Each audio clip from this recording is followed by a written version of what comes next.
Welcome to Alive and Thriving. If you are new here, welcome. If you are returning, welcome back. I have a very special episode for you today. I know I say that every week, but I feel like we put so much into this that every episode is special. Today being a little extra special because I have a guest joining us. Now, this guest is somebody who has been an absolute catalyst in the change of my money mindset. And you know what?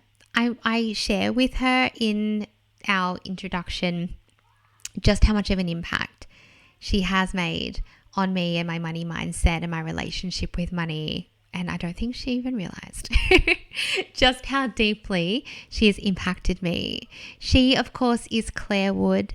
Clare Wood is a money mentor. She is an author, a speaker, and a podcaster.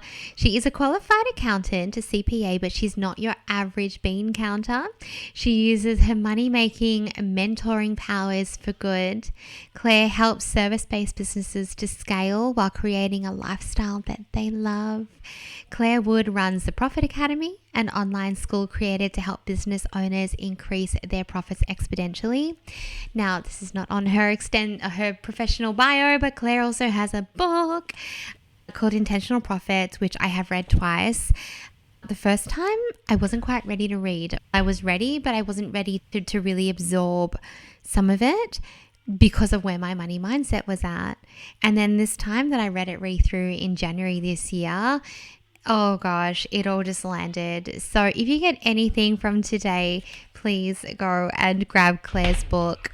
Clare is also a gym junkie, a drinker of wine, passionate traveler, and a wrangler of two young boys. She is a manifester, a numbers nerd, and a reality TV addict who lives in her waterfront home by the beach. Clare uses proven and practical money management principles combined with powerful mindset work to support her clients to make more money. She believes that everyone has money stories that limit their ability to earn more, and that when you can transform your relationship with money, you can rapidly increase the amount of profit that you earn so that you can create a life of financial freedom and fun. Now, Clare and I had such a brilliant conversation. I'm so excited for you to jump into this. In this episode today, Clare is going to share the 3 major blocks that people experience when it comes to their money mindset, whether that be in business or in life. And we are going to speak a lot specifically about business, but we also speak a lot about mindset, about ascension symptoms when relationships change as we heal our money mindset. We also go into as well a personal journey that Clare has been on over the last couple of years in terms of the strength and the power that has brought her and the life lessons and perspectives that she has learned from this trauma. So please join me in welcoming Clare. And just as we cut to the episode, I would just really quickly like to share that if you are struggling with your money mindset, obviously go and work with Clare. Clare is absolutely amazing. We will link all of her things in the show notes. But also, if you go into the show notes, there is a free resource that I have called the Stress-Free Launch Kit. I had to think about that for a second. It's called the Stress-Free Launch Kit. Now, yes, the audios have been created to support a grounded and stress-free launch experience, but they also include common emotional challenges that people find in business, one of which being reaching that next level of income. So if you are looking for something that you can do right now that is completely free, that will help you to work with your emotional response to money and your stress response to money, then you can go and download the Stress-Free Launch Kit, and you'll see there's 5 audios in there. One is around coming out of stress, pausing, taking a breath from Launch Brain. One is around visibility. One is around self-doubt, sabotage, and then of course breaking through your money barriers. So you get instant access to that. It is completely free. So click below. It'll be in your email inbox as soon as you pop your email address in. And let's now welcome Claire. You're listening to Alive and Thriving with Jessica Reed, the podcast that's all about empowering you to achieve optimal wellness and success through self-care, holistic practices, and raw conversations. Jessica and her expert guests are here to share powerful insights and strategies to help you overcome stress and anxiety, take charge of your life, and thrive in life and in business. Grab a cuppa and let's dive in. Welcome back to Alive and Thriving, Claire. Now, I'm saying welcome back for everyone listening because Claire and I tried this last week and the internet gods were not on our side. And so Claire said, you know what, this is a sign. We're not meant to record today. And she was so spot on. So here we are, take 2. Welcome to Alive and Thriving, Claire. It's so wonderful to be here. Thank you for having me. Oh, you're welcome. At the end of, might have been the episode before last, I shared a little bit of an insight about you coming onto the podcast. I said, keep an eye out for this episode. I'm going to share a little bit of a personal experience that I've had with Claire. And I started to touch on this last week, but Claire has no idea the impact that she has made on my life in such a brief encounter. Professionally, I've introduced Claire's bio, that she was an accountant. Now she's an amazing money mentor. What I want to tell you is that I met Claire in March last year. I was at a retreat, the mastermind that I'm in. And boy, did I have some money issues then. And I knew it. Money was so scary to me that you don't know this about me, Claire. I wasn't even looking at my finances. I was so adamant, and boy, I felt called out when you spoke about that. And I was so adamant that I just wasn't doing well, that I wasn't even looking at them. I wasn't reconciling my accounts. I was not looking at my profit loss. I was just completely avoiding it. I carried all of this money shame and money trauma, partly from my beliefs, partly because I grew up, we were just always getting by. That whole receiving, but also holding was an issue for me. Spending's never been an issue for me, I can tell you that. But I also had a business in 2013 that I've shared about on this podcast that, in my eyes, at that point in time, failed. I had a $40,000 loss in my second year. I was 25.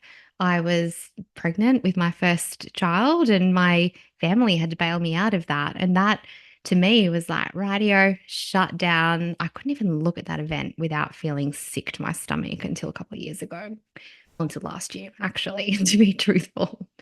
So I had this, what do we have, like 2 hours with Claire as a group. And I'm like getting all these truth bombs in my face around, oh my God, all these things that I had been completely avoiding around money. But Claire made it feel so safe and so fun. Anyway, so what happened after you left, Claire? Well, and also we had a personal conversation that really impacted me too, because I was stuck in this mindset that was like, my partner tops up my business and he's paid for me to get here so far. And you were like, it's an energetic exchange. What are you doing at home? And I was like, oh, okay, I get it now. Like, changed my life. After you left, what happened was I actually opened up to Tracy, my mentor, about this perceived failure.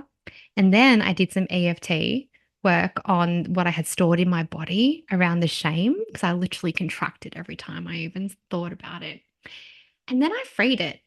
And then I started to work on other money mindset beliefs, and I started to look at my account. We were gifted your book. I read it then, but I wasn't ready to read it then. So I reread it in January and so much landed. I promise you're going to get to speak soon. What happened then was I started looking at my business accounts, and I actually realized that every quarter I had doubled my profit. Not, I wasn't really making profit then, but my revenue, I doubled it every quarter. And for a brand new business, I was like, that is amazing. And I'd been avoiding it because I had just this story in my head that I was already failing, that because I wasn't making enough, or because I was still in my startup earlier phases. So everything has shifted on its head since then. So that is my really long-winded way of saying thank you. And you have no idea what impact, just your presence in that 2 hours has made for me. Oh, that is such a beautiful thing to open our episode with. Thank you so much for sharing. And I just want to honor your vulnerability as well in sharing that with your audience, because I think a lot of the time people aren't having conversations around money and we feel scared and uncomfortable and alone when it's happening to us. Yeah. So I just really want to acknowledge and honor that, because that takes a lot of courage to share that. And the cool thing is, which we're going to talk about today, is that your relationship, your story with money can change at any time. And you are living, breathing proof of that. So thank you for sharing. Oh, thank you for the impact. Like, really, truly, thank you. Claire, tell us, you were an accountant, and I've heard you say I was the fun kind of accountant. Now, I've got to be honest, my accountant scared the shit out of me. I get so nervous at tax time at the thought of, hope she doesn't listen to this. I get so nervous at tax time at the thought of having to go in. And because we've got another company as well. So it's my business and it's my partner's company too. And I don't know why. It scares me. She scares me. So can you tell us, like, what is a fun accountant?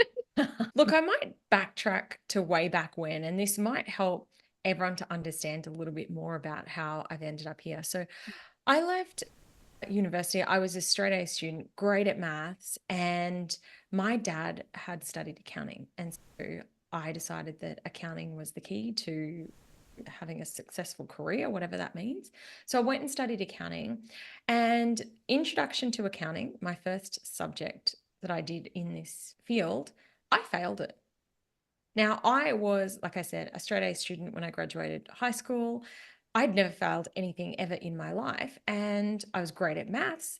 How on earth did I fail this subject? And the reason isn't because I'm bad at accounting, because obviously I've now gone on, I've done 2 degrees, I've done my postgraduate qualification, I'm a CPA. So it wasn't that I was bad at accounting, it was that my lecturer was explaining things in this gobbledygook, confusing, overwhelming. I had no idea what he was talking about. And I'm a smart girl. And what I've since come to realize is that a lot of people in the accounting profession just use big, overwhelming terms. And it didn't resonate for me. I got really overwhelmed by it. And the irony is now, years and years later, this has become my strength. My weakness at the time has become my strength, because I was so overwhelmed by this gobbledygook accounting talk that now I really make an effort to explain things to people in really clear, easy to understand English. And people who come through my course always say that to me. They say, oh my goodness, I now actually understand what my accountant is saying. And they also have removed a lot of the shame around it. Because again, someone like me, a couple of uni degrees, you might think with my accountant that I have highly intellectual conversations. I will sometimes say, what's IAS again? And I just ask the most basic questions. I have no shame if I've forgotten something or I can't remember, or what's the tax rate for that?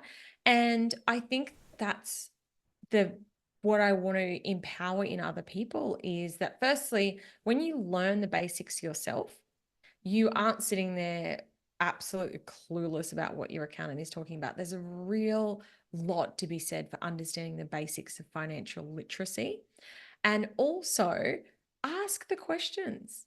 And if your accountant is mean to you or belittles you, they are not the right fit.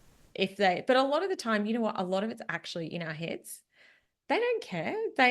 There's probably silly questions that your clients ask you all the time. And you're like, there's no such thing as a silly question. If we know that other people who aren't experts in our field don't know as much as we are. So it's just a lot of our own shame and stories that holds us back from actually asking the question. And I don't need to feel shame asking my accountant questions, because I know I understand accounting. I'm a money expert and I can ask silly questions, and she responds with absolutely no judgment. Look, I think that's the big thing that I would say is it's unpicking those money stories that sit behind it, and the shame and the fear and all of those things. And that's where the transformation begins. I love that. I'm so happy that you just did the most beautiful segue.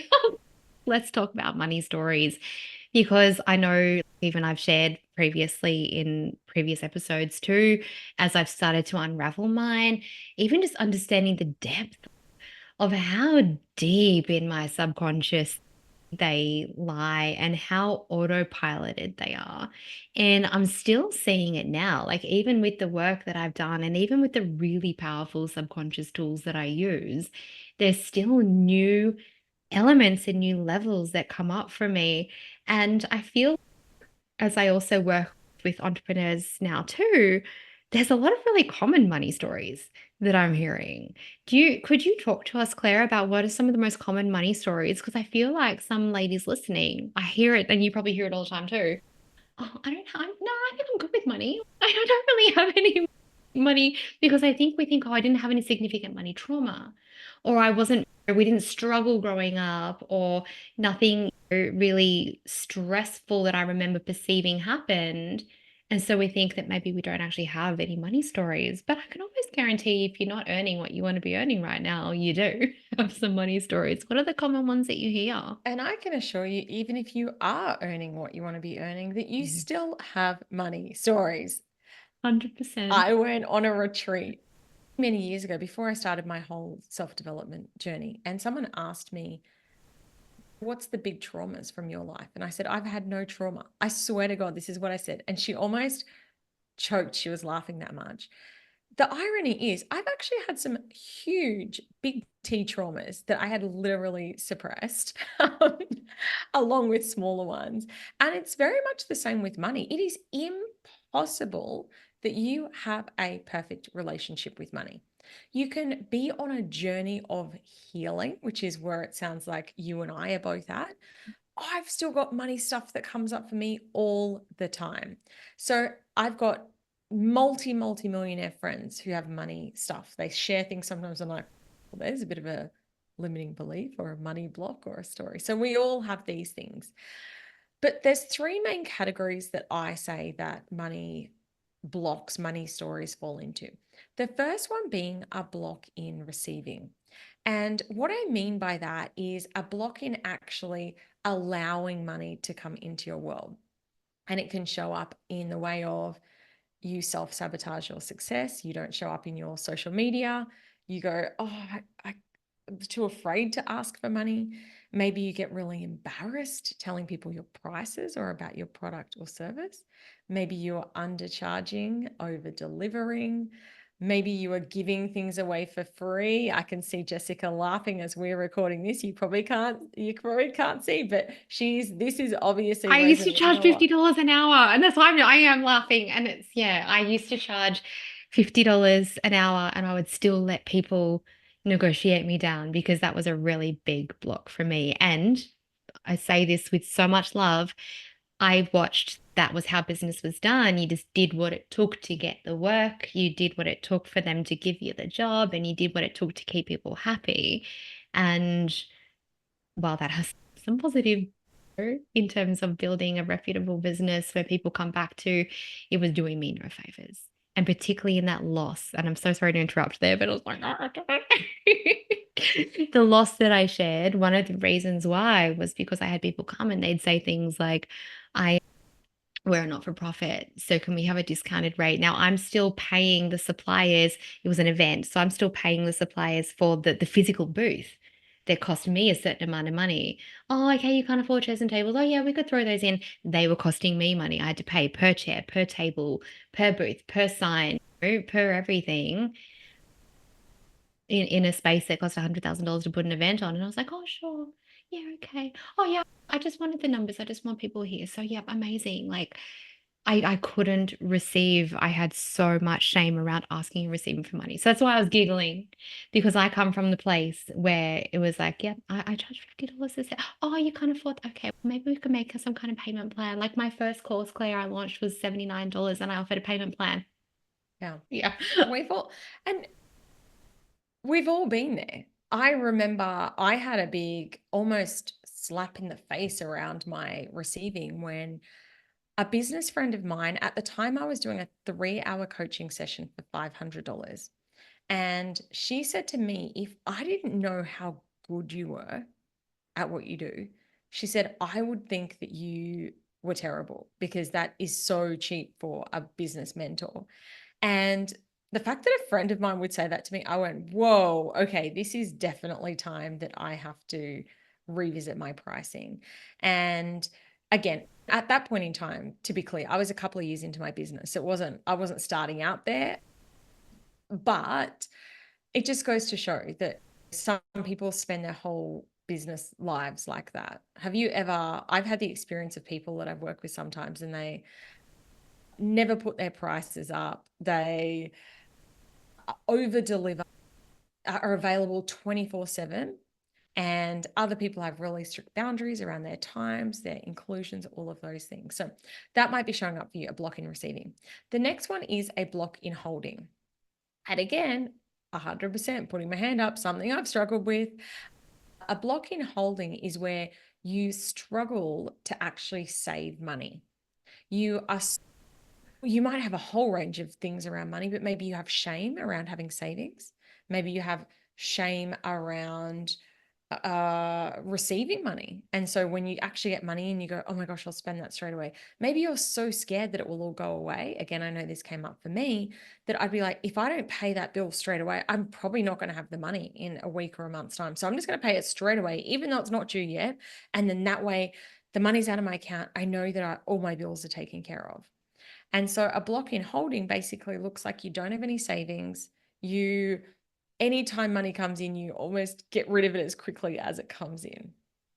I have definitely experienced a block in holding, 100%. And that was something that I never really thought that I had a block in until I heard you speak last year. And it was this realization for me that for me, it was like when it would come in, I didn't quite have the mindset of, oh, I better pay that bill straight away. But it was just this fear of, okay, when is it going to next come in? But then also going deeper down into my stories, when I realized that for me, I had this story of always just getting by.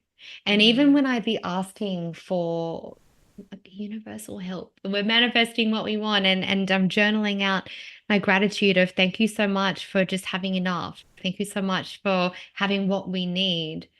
And I realized that even at a subconscious and energetic level, I was putting out to the world that I was only ever just going to get by. And that's all I Yeah. experienced. And so holding money for me, that was unheard of. I don't save, it just comes in and it goes.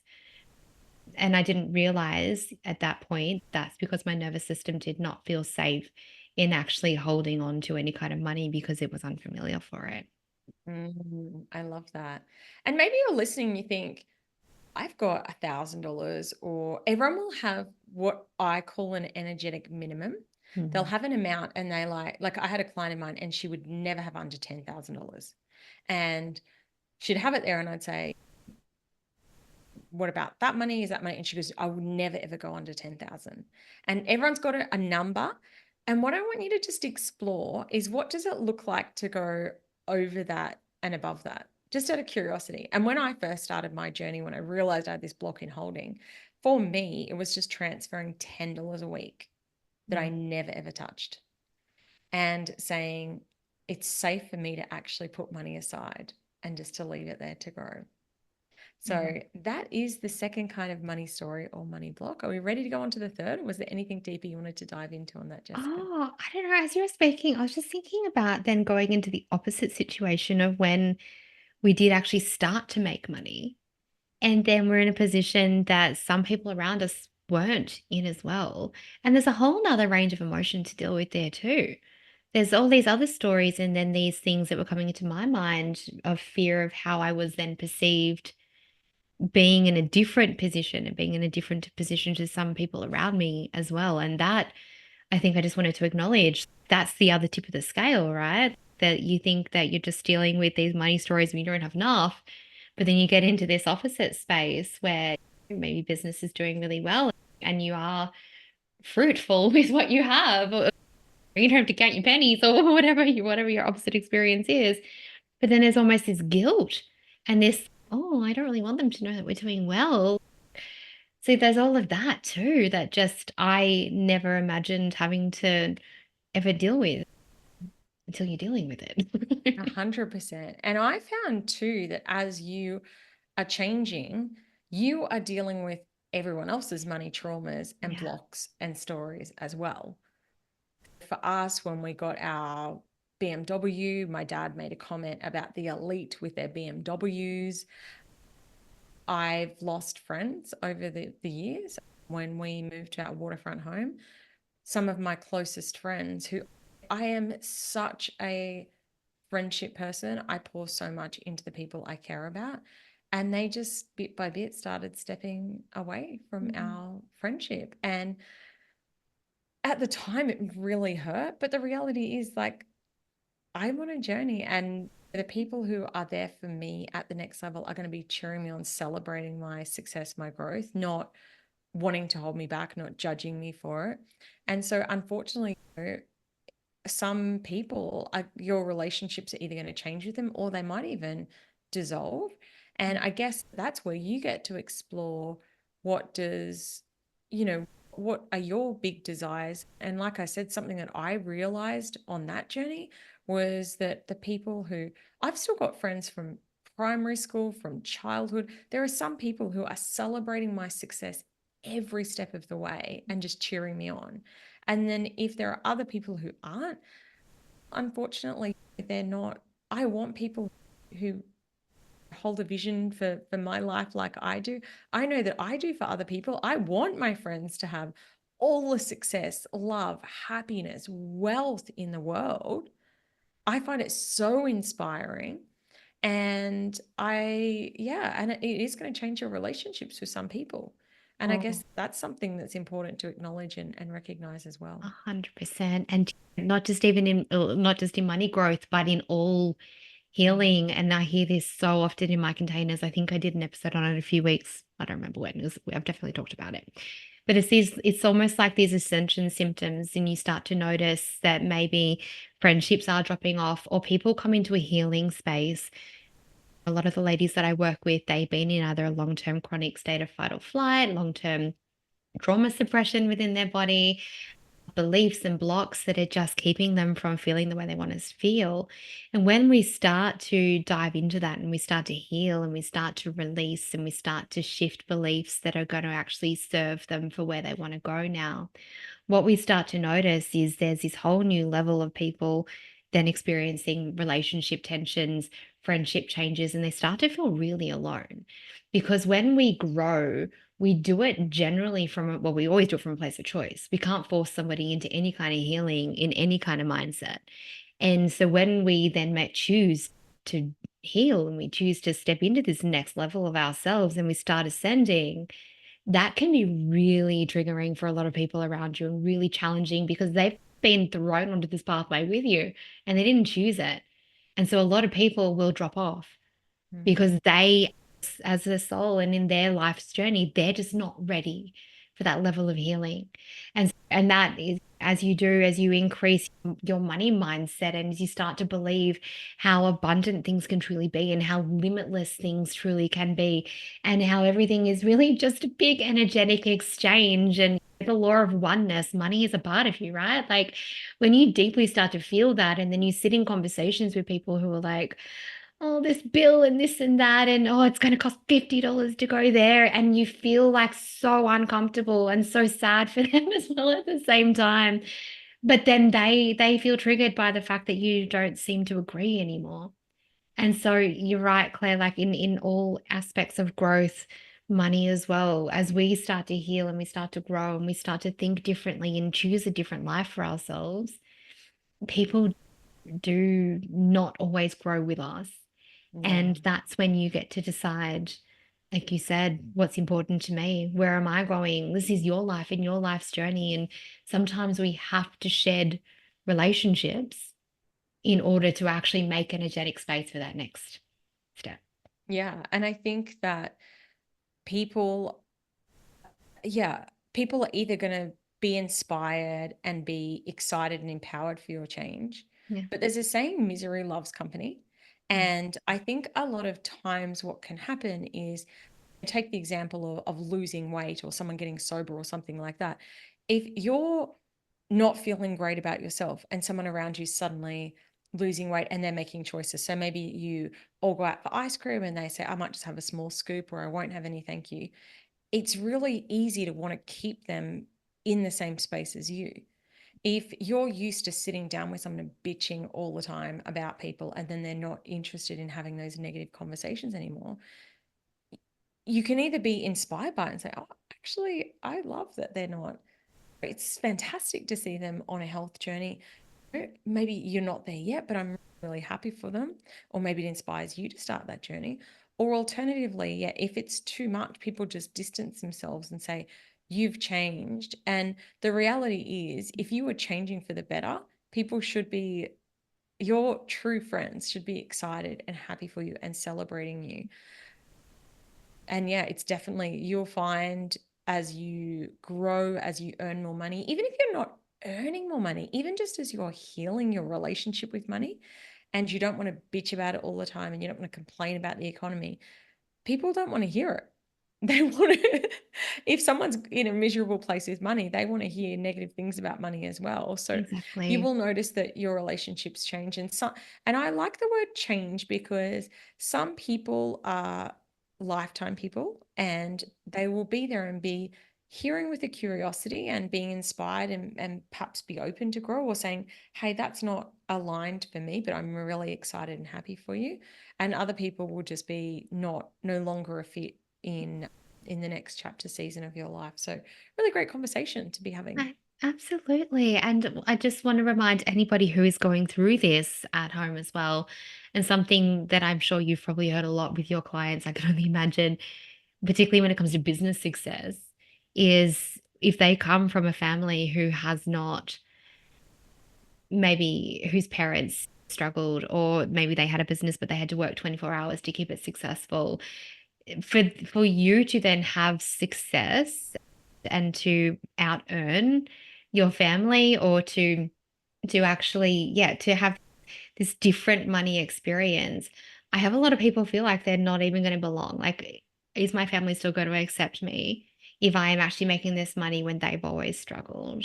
And so there's so many different layers. But just for anybody listening quickly, if you are experiencing those ascension symptoms right now where relationships are shifting because of whatever change you are implementing in your mind and your body, and at all of those levels that we change on, what you experience from those people who don't come with you is a reflection on their internal beliefs, and it's a reflection on their perceptions and their nervous system state.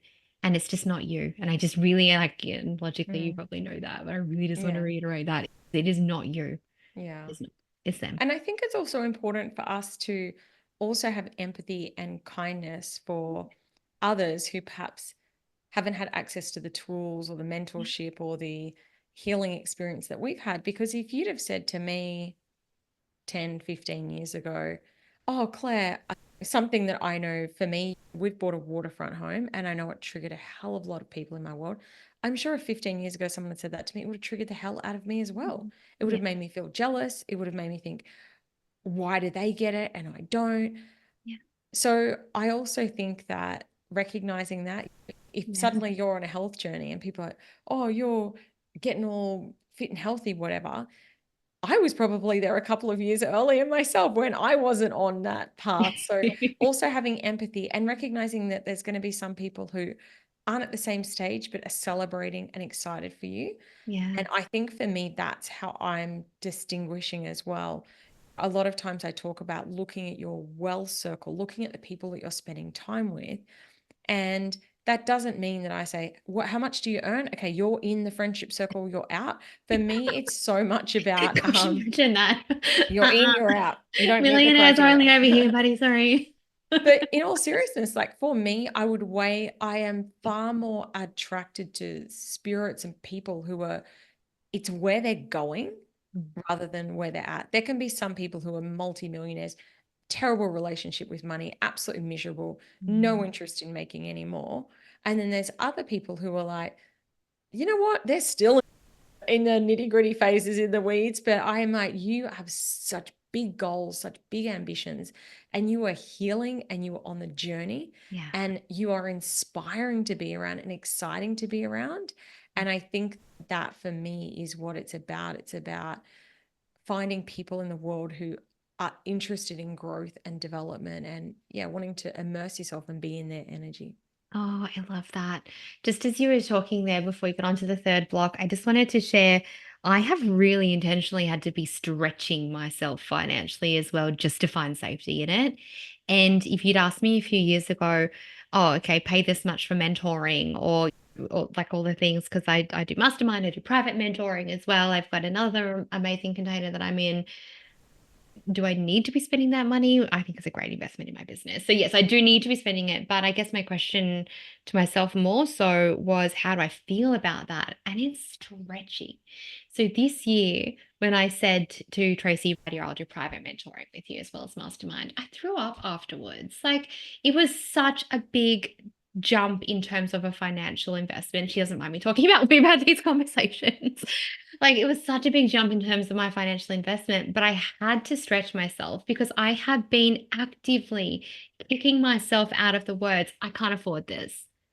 I can't, and could I afford it? I don't know. Like some months it's still like, oh, we'll find it somewhere. Like, but that's okay because I'm also not letting myself become emotionally attached to that either. So I threw myself into the Bali retreat as well. Big stretch, big like challenge. But again, it was also that I could sit in this space and I chose to use EFT to actually find some safety in that discomfort as well. Okay. I would previously have told myself that I can't afford this. And so now I'm actually going to choose to sit in this discomfort and realize that the world is still spinning, even though I have made this commitment, which is really just numbers on a screen, really, if we think about money now. It's not even like a Yeah. physical cash transaction anymore. Yeah. They're just Yeah. numbers, and the numbers just change and they go up and they go down and they just keep changing. And I don't know, I don't even know really where I was going with that, but I feel Yeah. like even for my kids, really intentionally like understanding that their little brains are just being molded now in the form of money. And I don't want them to grow up believing that it's limited. Even if there are times where you have to navigate a budget, it's still how you approach that mentally and how you approach it emotionally, and the story and meaning that you attach to it, I think, is what's going to make or break that.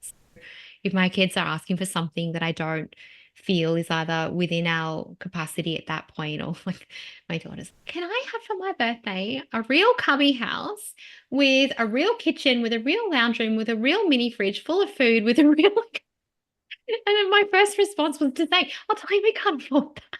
Yeah. But then I was like, no, hang on, that's not a priority for us right now.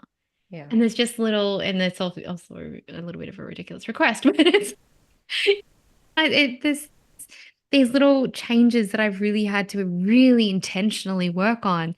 So instead of saying I can't afford that, it's okay, actually, I'm going to find safety in this because ultimately I'm alive and the world is still spinning.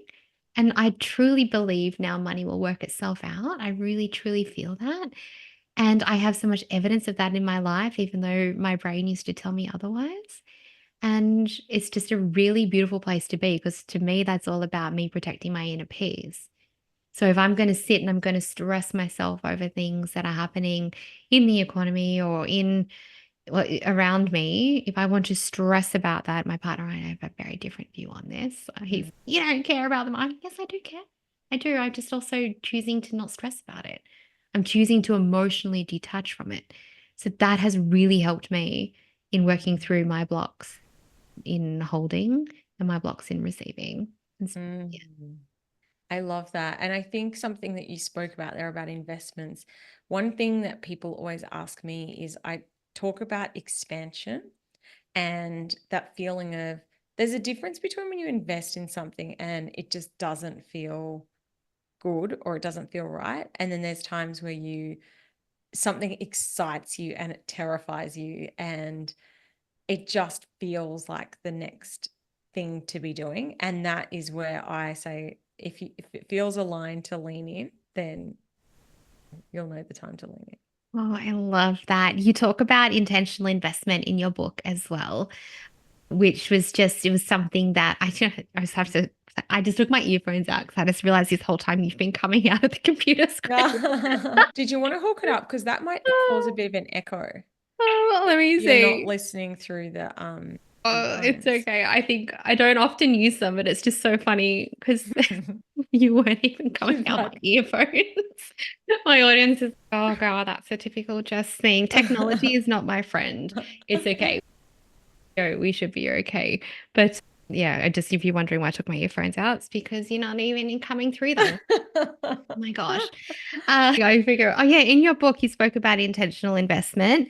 And that's something that I think is really important because we have these stories that will invest in something in our business when we have. It's those conditions that people put on their happiness. I'll be happy when I weigh this, when I earn this. People do the same with their investing. I'll invest in a mentor when I'm earning this amount of money. I'll invest in this course or learning this skill when I have this amount of money. And the thing is that when you are really intentional about your investments, and like you said, they are aligned. Yes, they might be stretchy, but they're aligned. That is actually going to, in my opinion, like that is going to accelerate what you are going to achieve. Joining a mastermind in my second year in business when I was charging $50 an hour, and I had the same slap in the face that you did. She said to me, I wouldn't think you're very good at 50. I wouldn't pay 50. She didn't, what did she say? I don't remember the exact words, but it was something like, I wouldn't work with you because I'd be wondering what's wrong with you Yeah. at $50 an hour. Okay. I needed that. I'd never forgotten that. But at the same time, I also found $20,000 to invest in a mastermind Mm. in that second year. And so I think, yeah, intentional investment. I guess my message here is just really read Claire's book. I'm gonna hold it up on the screen for our YouTubers again. Really read Claire's book because she talks about profit, intentional profit, and she talks about intentional investment and many other things as well. But she speaks about it in a way that is just really easy to understand. It's just like you're having a beautiful conversation with Claire in this book. And it takes a lot of the fear out of accounting and it takes a lot of the fear out of understanding numbers and investing in your business and many, many other things. So I will tell Oh, you, Claire, when I was reading this back in January, like I said, I wasn't ready to read it when you gifted it to us in March. But in January, when I reread it, all of these things sunk in. And then there was this question in there, and I don't remember exactly what it said, but it was like, how can I make money? If you don't have it now, let's just ask that question. Where can it come from? Because I was sitting, I was like, I didn't have extra coming in, but I wanted to invest in the private mentoring. And I was like, how can I make this money? Because there was something that prompted me in your book. And then I was like, oh, this beautiful like private experience I had this upgraded experience that I created come just from that prompt. Read the book. oh, I'm glad it resonated. It's funny, when I got my book, I felt like I'd poured my heart and soul into it. And I got my book and it's quite thin. Yes. And I thought, my gosh, I feel like I've written the Bible here. And where's all the other pages gone? But the feedback overwhelmingly that everyone has said to me is they said, there's no guff. It's Yeah. exactly how I talk. It's straight to the point. Yeah, It's very practical. At it the end is. of every chapter, there's actions. It's a set your money meeting, go and do these things. Yes, And I have a money meeting on the first Tuesday of every month. Yeah, and that most months makes I me stick so to it. happy. Yeah. That makes me so happy. And so that's what Beautifully. the book's about. It's about money in a non-scary, non-intimidating, non-overwhelming way. And Yeah. if you go and do the stuff in the book, you will make more profit. I am so, so sure of that. And that little prompt that you shared with people is a great little exercise. I actually got my teeth done a couple of years ago, got veneers. Yeah. And at the time, I went and got a quote and I thought, oh my goodness, that is not in the budget right now. Mhm. And then I did exactly that. I thought, how can I make this happen? Yeah. And I said to him, is there any chance you could do a payment plan? And he said, yes.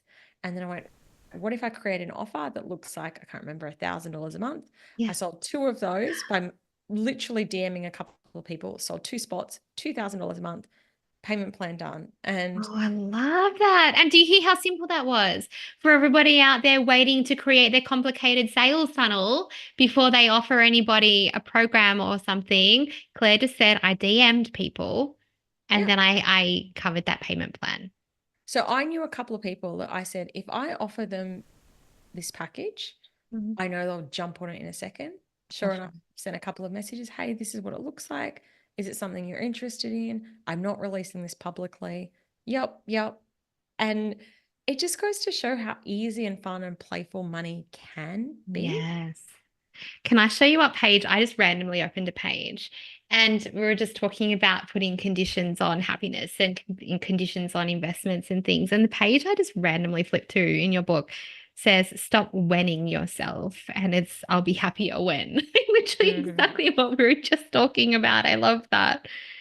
That's Oh, just but total sign. synchronicity. Can I tell you about a sign that I got this morning? It's totally off topic, but also actually it was around money, the question that I asked. I saw this reel the other day from someone who said, if you feel like your signs are not specific enough, like you're missing them. And I've been a little bit in my head lately and reminder keep coming back in my body.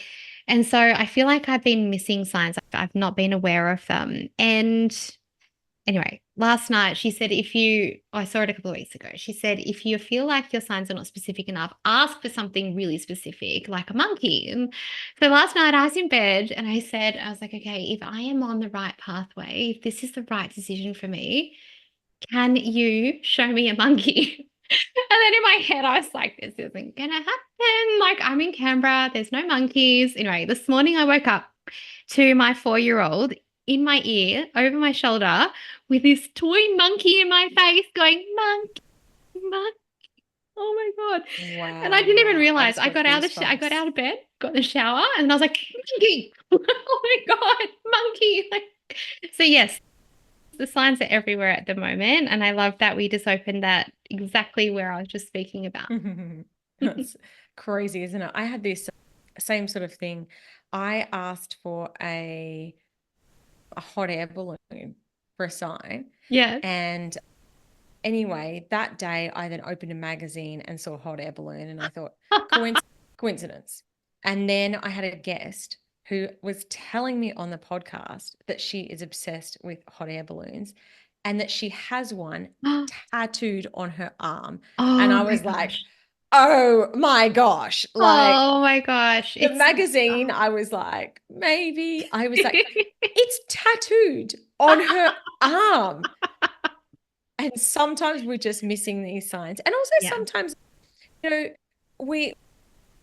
sometimes we're like, you need to show me this, or I don't believe it's true. And we don't also need to be constantly testing the existence of something that we know to be a truth. Absolutely.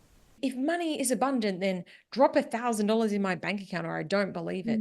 It's that deep in your soul, if you really explore, you've had experience again and again.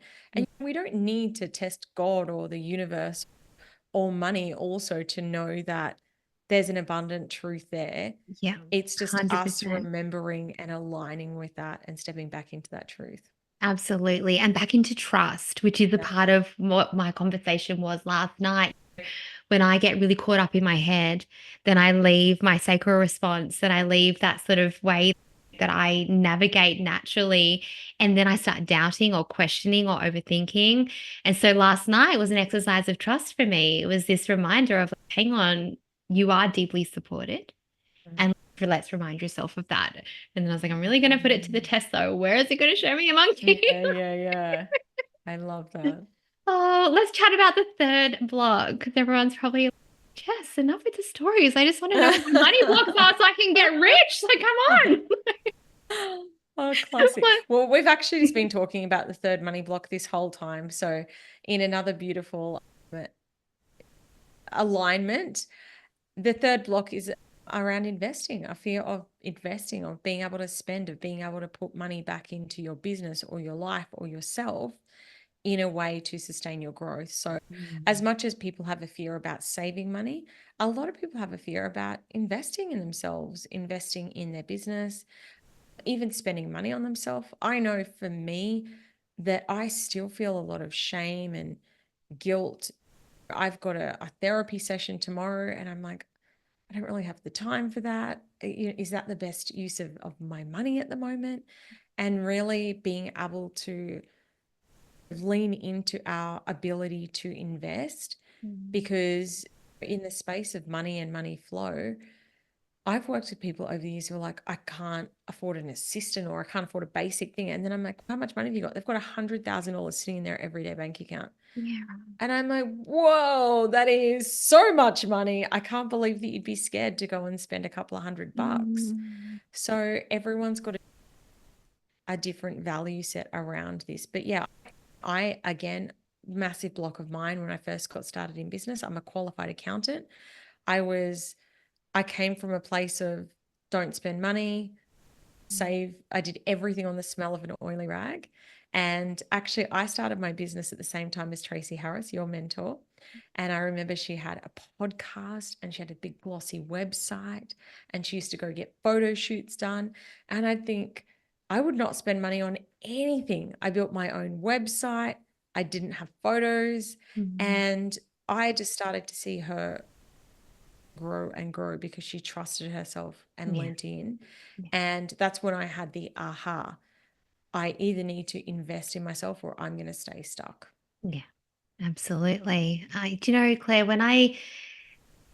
we'll go back 2 years ago. I've told the story a couple of times, so apologies if you're listening and you've heard it, but I had a story that I couldn't invest in help in my business because I wasn't earning enough money to invest in help. I also had a story that I was far too busy, and that busyness of all of the admin things that were all my big shoulds that I thought I should be doing to make my business grow.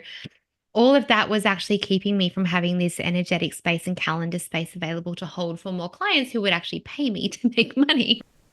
And so what I realized one day was that I was to get this admin done. My youngest, I've been very lucky. I've grown my business with my baby. So the more she could tolerate at daycare, the more I was able to tolerate in my business. And we've grown together. And I work part-time still so that I can have that last day before she's in full-time care next year. Interesting side thought. Someone said, "Oh, so you're going to work full-time next year?" And I realized I always assumed that I would. But then I thought, why would I do that? I'm surviving off 4 days a week now and I'm building my team. And no. So then I was like, no, I'm not going to work 4 days. I'm not going to work full time next year. I'm going to stay at 4 days because I'll have a me day instead of a me and Amelia day.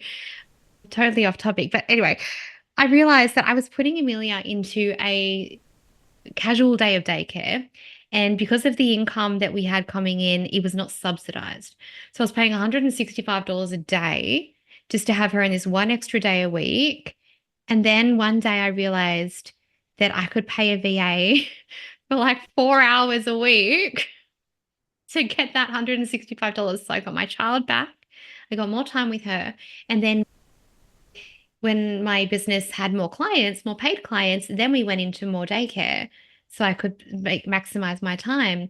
But my VA, I'm still work with her now. She's got obviously more roles and more hours and whatnot now, but like she did in those 3 or 4 hours, oh gosh, like I hate being in Canva. She did all of these things that were taking me all day. And she did all of that plus more. And it was just this little money mindset shift where I was like, oh, you can't invest in your business. But I didn't think twice about paying for it in daycare. It's Mm, amazing. And I know we're only talking about $165, but that was a huge block for me. Like just different perception. yeah, it's Yeah. crazy, isn't it? Like sometimes the things that we inadvertently value and other things that we're like, why am I not prioritizing that? Mm, absolutely. Oh, 222, the angel numbers coming in at the moment. Noticing the numbers. Can we talk? I really appreciate you going into depth about all of those different money blocks that you see people have regularly. I would love to just totally pivot the conversation now. Sure. This is like the worst segue. Claire, something that you shared on Instagram a couple of weeks ago really touched my heart. Now, if you don't follow Claire yet, please do, because Claire speaks so just real and raw and honest, not just about money, but about business growth and about mental health and about personal growth. And Claire shared a reel a couple of weeks ago about her health journey after experiencing a car accident trauma and just the rebuild that has come from that.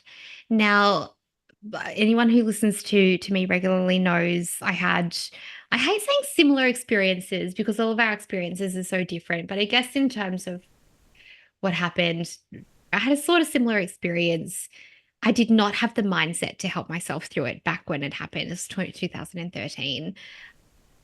5 years of rehab, my body just still struggles. I still have things come up in my hips and my neck.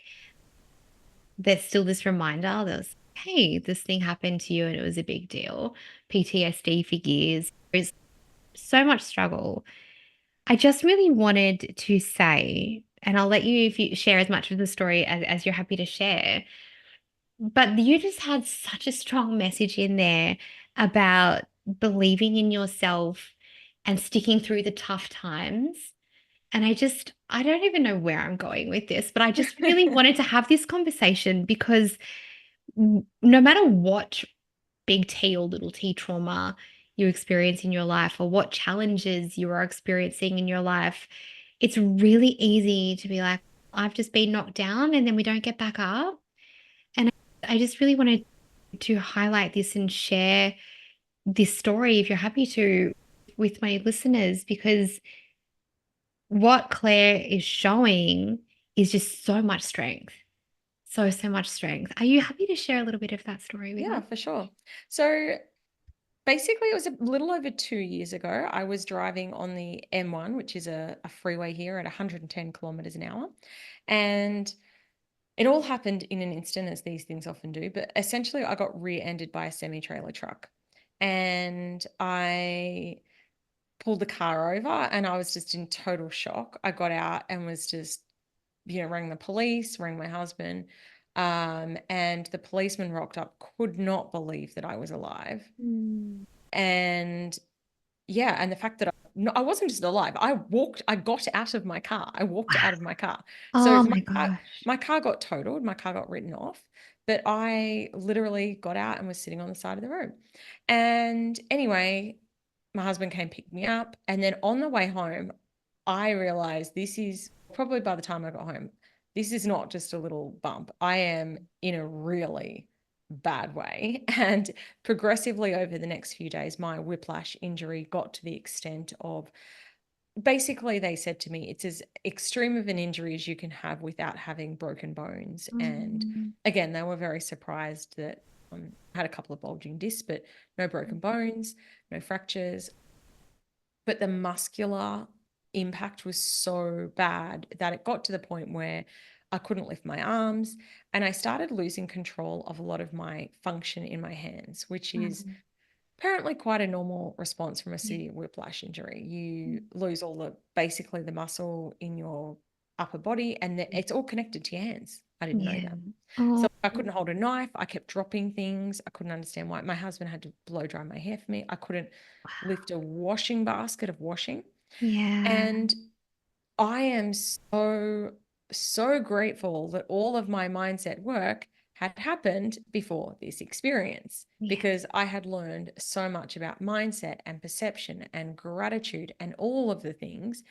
And also, another thing that I am incredibly grateful for is my financial privilege that I recognize a lot of people don't have.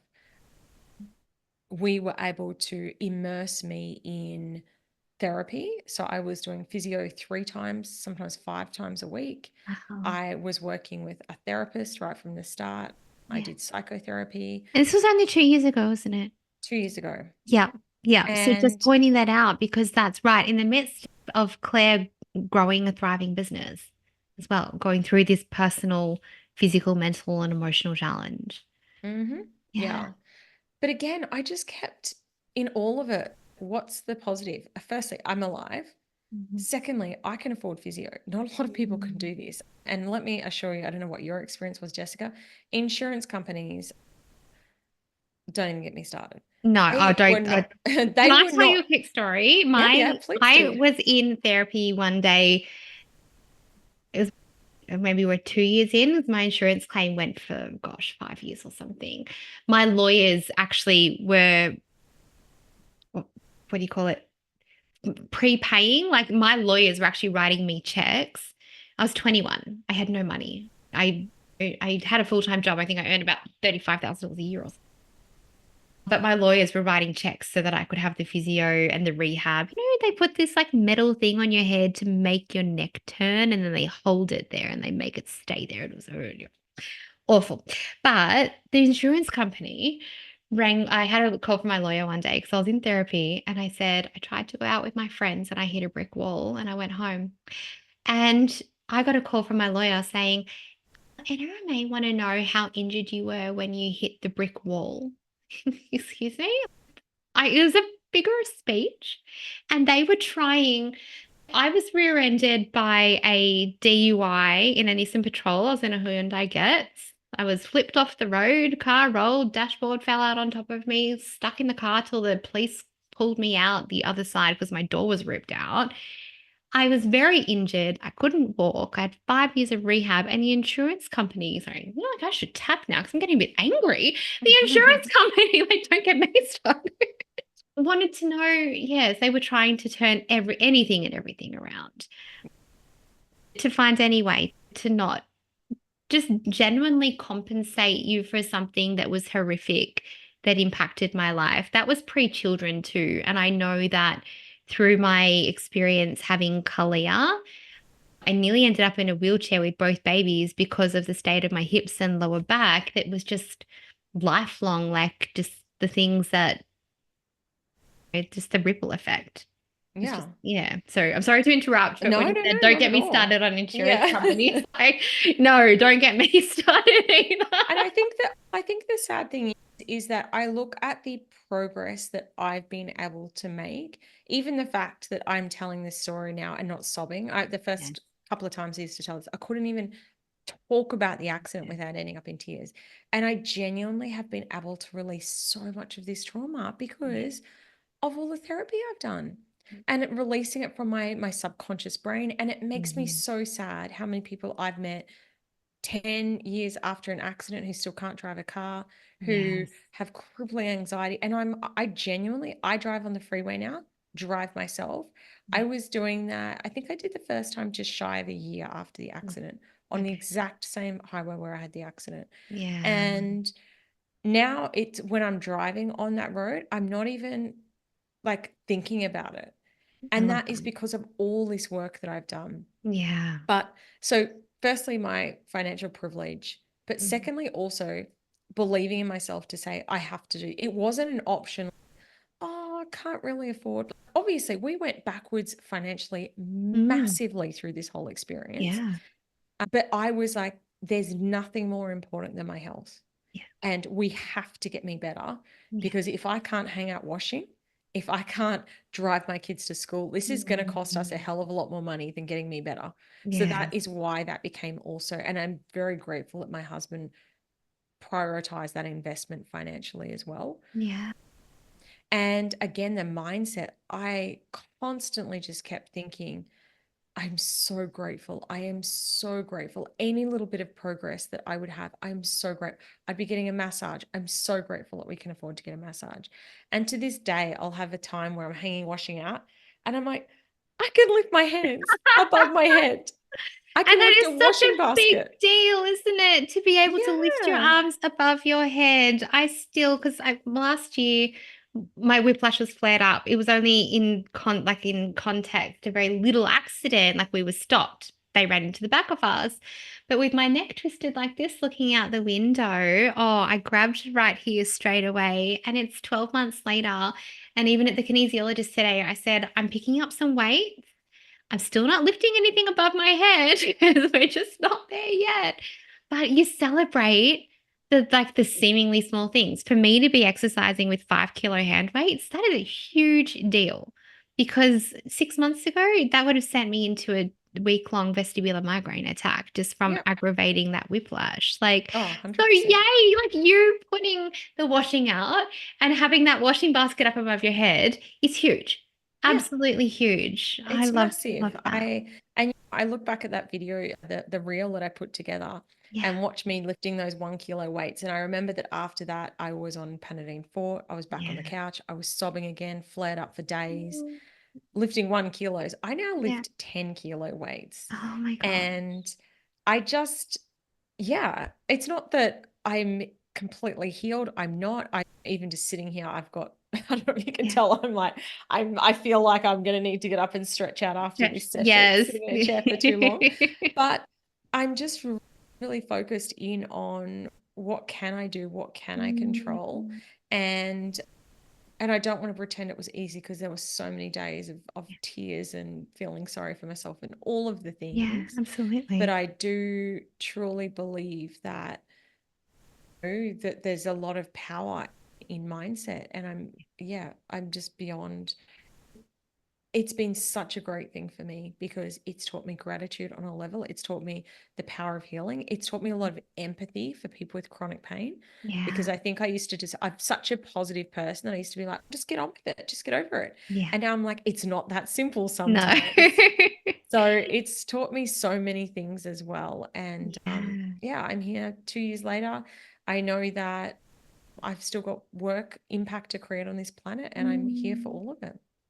At the end of if you saw me looking down, I wasn't being rude or checking a text. I was finding that real because at the end of it, I wanted to remember what you said. You said that your former mentor and friend, Susie Ashworth, says faith and action equals miracles. And I just Mm. love that. My whole body Yeah. feels when I read that. You said, I am living proof that incredible things can happen. And that is just so true. Your strength, your vulnerability, being able to speak about that now without sobbing, like that is a big deal too. I remember for me, it took EFT to be able to do that, which didn't come into my life until a great deal later. Couldn't drive past the spot where it happened without always replaying it. I could smell the dirt, like the little sounds, all the things, and being able to do that work and know that it happened, but have that emotional detachment from it and being Mm. able to talk about it, like that is really big. And I really want to thank you for sharing that because, like you said, the mindset that is here to help you get through it. No, it's not always easy, but the fact that you have all of that just is a real testament to how much work you have done and how important that work is with money, but with everything. Like, Mm. Claire, I've loved every minute of this conversation. I can't believe it's been an hour. Me too. I feel like it's gone really quickly, but you need to go and stretch your neck, and I probably need a wiggle too, actually. Any parting words, as well as please share where we can find you and how we can work with you as well, what capacity you are taking clients at the moment. We'd love to know that. But just for anybody who is finding that their relationship with money is a struggle, where would you start? Where can they start? I think the best thing to do is just educate yourself about money mindset. And that's what I always say is learn what your stories are. So go and, yeah, grab my book. In my book, I give some journal prompts around what are my beliefs around money? Mm, What do I think? Like, where's all these stories come from? And that's the foundation for the healing. You can't heal a trauma that you don't know you've got or yeah. that you aren't aware that you have. And Yes, I so was going that's to say sort of where it unaware because your starts. body knows. If you're Yes. thinking, your body will know something.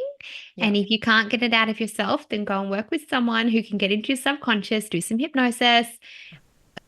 Your body knows and they'll find the answer. They'll help you find the answer.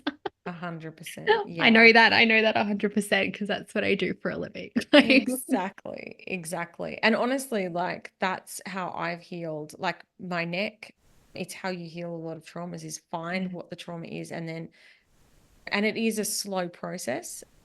You all know this, Jessica. People don't come in and do one session and walk out, I'm healed. No, no. It takes time, but it Nice. does work. And yeah, that I would say that's the starting point is understand what your money stories are, your beliefs, your fears, your subconscious beliefs, and then from there you can start the healing journey. Oh, amazing. Thank you so much, Claire. Pleasure. Where I will link all of your Instagram and everything. But for those who are listening, maybe they're out walking and they're not going to go into the show notes. Can you tell us where can we find you and how can we work with you? Yeah, for sure. So my everything, if you Google Clare Wood, Clare, there's no I in it, Clare Wood, you'll find my website's clarewood.com. My Instagram is Claire_Wood_coach. And I work with clients one-on-one. I do retreats. I've got my courses that I run. What else do I do? VIP days. We have a really beautiful full day experience. You get an overnight in a luxurious hotel.